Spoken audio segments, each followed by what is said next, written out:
Boa noite a todos. É uma honra estar aqui com vocês neste momento para nós começarmos de início a nossa aula de revisão de JavaScript, certo? Pois estamos na última semana, vamos revisar todos os assuntos nesse pequeno, curto período de tempo que nós vamos ter. Eu estou precisando gravar de novo essa aula porque ocorreu um erro na minha webcam. A primeira gravação que eu fiz inteira, de 30 a 35 minutos, eu perdi. Por conta de um erro que aconteceu no meu aplicativo antivírus, Kaspersky. Mas estamos aqui. Vamos dar início à nossa aula de JavaScript. Eu anotei na tela algumas características do JavaScript que a gente precisa levar em conta para que nós possamos entender como funciona a linguagem. JavaScript é uma linguagem fracamente tipada. O que eu quero dizer com linguagem fracamente tipada? É uma linguagem da qual eu não preciso explicitar qual é o tipo de dados que uma determinada variável vai receber. Por exemplo, se eu for criar um código utilizando Java, eu vou precisar explicitar dentro do código que aquela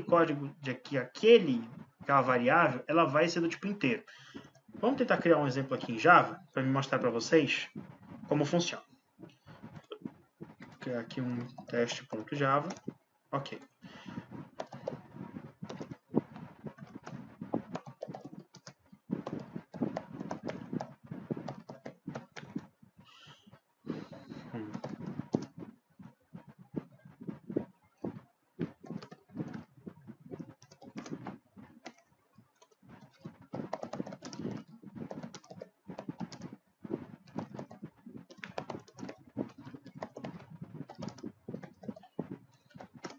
Eu ainda lembro.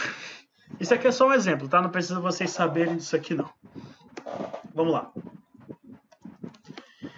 Dentro do Java, que é uma linguagem fortemente tipada, para declarar uma variável, eu preciso explicitar qual é o tipo dela. Por exemplo, se ela for uma variável do tipo string, ou seja, uma variável do tipo caractere, eu preciso dizer string nome. Se ela for uma variável do tipo inteiro, ou seja, uma variável que vai receber números, eu preciso explicitar. Eu preciso explicitar int valor, por exemplo, vamos dizer aqui valor nota. Se bem que para nota a gente não vai utilizar int, a gente vai utilizar double.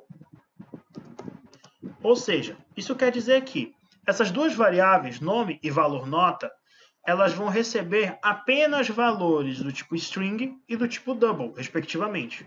Se eu vier aqui colocar 177.2, dentro da variável nome, ele vai me retornar um erro, porque a variável nome não aceita valores do tipo double, ela aceita valores do tipo string, certo? Isso é um exemplo de uma linguagem fortemente tipada.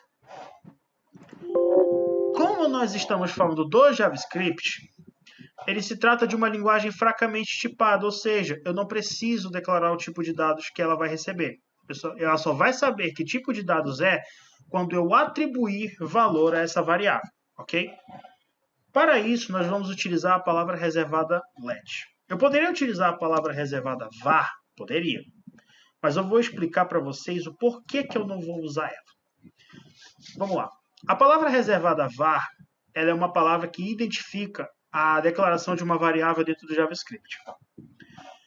Até o ECMAScript 6, que é o ECMAScript de 2015, ela era utilizada como a palavra reservada principal na declaração de variáveis.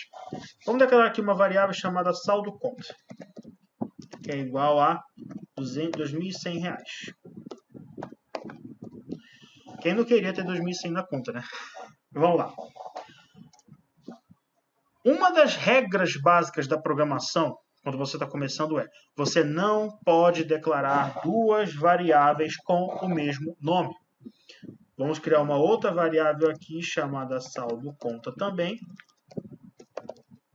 É igual a R$7.700. Se eu vier aqui e dar um console.log, já eu vou chegar no console.log, tá? Se eu vier aqui e salvar, era para esse código ele dar erro. Por quê? Eu não posso declarar duas variáveis com o mesmo nome. Mas se eu vier e executar, Ctrl Alt N, tá lá, 7.700. Ou seja, o JavaScript ele executou uma variável que foi declarada 2 vezes. Dentro do Java, como vimos agora há pouco, se eu for declarar dessa mesma forma, ele vai dar erro. Portanto, essa é a desvantagem de se utilizar a palavra reservada var dentro de uma linguagem fracamente tipada. Certo? Agora, é o seguinte. Eu preciso saber qual é o tipo desse dado. Vamos ignorar por enquanto esse erro grotesco. Vamos apagar aqui primeiro esse primeiro. Não, vamos deixar aqui por enquanto. Eu quero saber qual é o tipo de dados que está sendo passado para dentro dessa variável. Para saber o tipo de dados que está sendo passado para dentro dele, aqui antes do saldo conta, eu vou escrever a palavra reservada typeof. O que a palavra reservada typeof ela vai fazer? Ela vai me mostrar qual é o tipo de dados que essa variável está recebendo, certo? Se eu vier e salvar o código, Ctrl Alt N, tá lá. Ele me diz que é uma variável do tipo number, certo? O JavaScript ele tem determinados tipos de variáveis. Vamos colocar eles todos aqui. Tipos de variáveis. Os tipos de variáveis são string, para valores do tipo caractere.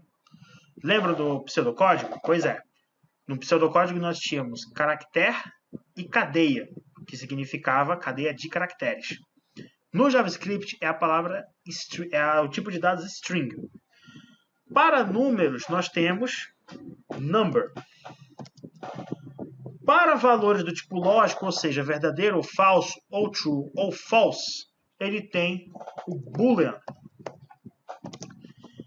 Para valores do tipo vetor, função, na verdade, para valores do tipo vetor, entre outros, nós temos também o tipo de dado chamado object. Nós vamos ver também mais para frente quando formos falar de vetores, ok? Outro tipo de dados também dentro do JavaScript para variáveis, que ele também pode ser aceito, segundo a autora Loiane Groner, é o tipo de dados function, que é uma variável recebendo uma função como valor. Nós vamos ver isso quando chegarmos na parte de funções do JavaScript. Outro tipo de dados também, que alguns autores consideram e outros não, são os tipos null e undefined. Vamos ver cada um deles agora. Vamos lá. Vamos salvar aqui, vamos executar. Está aqui. Ele me retornou que é um variável do tipo number, ok? Então, nós já vimos esse cara aqui, certo? Agora vamos ver como é que ele reconheceria uma palavra do tipo string. Vamos lá. Vou colocar aqui André Batista. Se eu for colocar André Batista e pedir para ele executar esse código, ele vai me retornar aqui. Ctrl Alt N. Ele vai me retornar que o tipo de dados é do tipo string, ou seja, eu tenho uma cadeia de caracteres na minha palavra. Ok? Até então nós vimos string e number. Agora vamos ver o tipo de dados boolean, certo? Vamos lá. Boolean, ele só aceita dois tipos de valor, como nós vimos em sala de aula. Ou ele aceita true, ou ele aceita false. Certo? Vamos salvar, vamos executar. Tá lá. Boolean. Certo? Agora, vamos ver qual é o tipo de dados que vai me retornar quando eu declaro um vetor, por exemplo, dentro da minha variável. Vou declarar um vetor 1, 2, 3, 4, 5. Um vetor de 5 posições. Vou salvar, vou executar. Tá lá. Um tipo de dados object. Por que é um tipo de dados object? Porque ele não está retornando um único valor dentro dele. Ele está retornando um conjunto de dados, ou seja, um objeto de dados.